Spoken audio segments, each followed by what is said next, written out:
Good afternoon, Dr. Stuvey, members of the board, Mr. Box, faculty, parents, and my fellow North Springs graduates.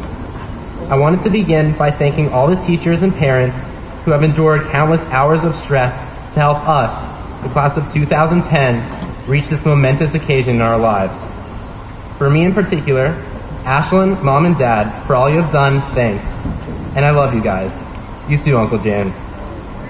Now for the speech part. If I were to ask you right now what our place in history is, what would you say? I found myself pondering this very question when I was handed the prompt for this speech. I was in the copy room of the front office trying to figure out what it was even asking. You see, I could stand up here and talk about current events and what they mean for our class, but no matter what I chose to talk about, I would end up at the same conclusion. Just like the graduating classes before us, our class will be faced with a multitude of problems and questions that are just beginning to be asked. It is our answer to those questions that will determine our place in history. Ultimately, it is up to us to decide what the headlines will say. Many of you know me as a rower. Let me show you what I mean by briefly describing a race to you. Each race begins in a similar manner. It's relatively quiet as the boats begin to line up at the start. Once everyone is locked in, the official begins listing the names of each team according to which lane they're in. All oars are buried in the water, ready for the flag to drop. Then the official says, "Attention." Everyone sits up a little taller and prepares for what lies just a few seconds away. The command to row transforms this quiet into a flurry of water and noise as coxswains call their start sequence and crews pull some of the fastest strokes of the entire race to get the boat up to speed. After about 300 meters of a 2,000-meter race, things start to settle in. This is the body of the race.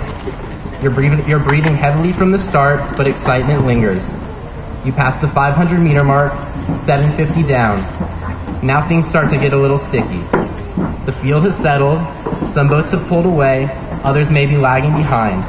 But here's where some of the most important things happen that may decide the outcome of the race still around 1,000 meters away. The rowers are reaching their aerobic thresholds, a fancy way of saying your muscles begin to very much dislike you. Runners experience something similar that they call the wall. An important decision is made here. Your body begins screaming at you to stop what you're doing. You can either decide to listen or take the next stroke even harder, because the moment you decide you can take a lighter stroke, you can't get it back. Races can be won or lost in this moment.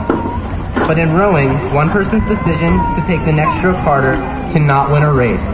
It takes every person in a boat to make this decision simultaneously, and you must trust that your fellow rowers will be there to back you up. Because there's a noticeable difference if even one person does not. The boat will feel heavier, literally meaning the amount of weight it seems like you have to pull on the oar feels greater. It's a characteristic of a great crew to work together as a single unit. It is because of this that a smaller crew can beat even the most intimidating of rowers. Now you might be thinking, that's great, but what does this have to do with graduation? Well, like I said before, our place in history can only be decided by us. And while the decisions we make may not be as black and white as the one I just described, the idea is the same. We're at a point in our lives where we must decide what the rest of our lives will be like. Everyone's educational experience up to this point has been pretty similar, but now it's time for us to make our own choices. Which college to go to, what your career will be, the list goes on. Just like a rower's decision at 1,000 meters can determine what the finish will look like, our decisions now will determine what the history books will be saying about us. But just like in rowing, it is the combination of each of our decisions that will make the biggest difference. An engineer may design a revolutionary new building, but it will never be built without the construction workers who put it together.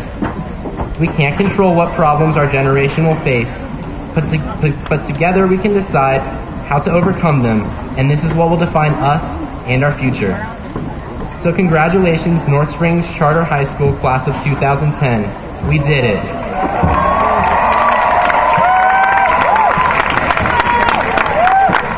Now it's our turn to decide what our place in history will be.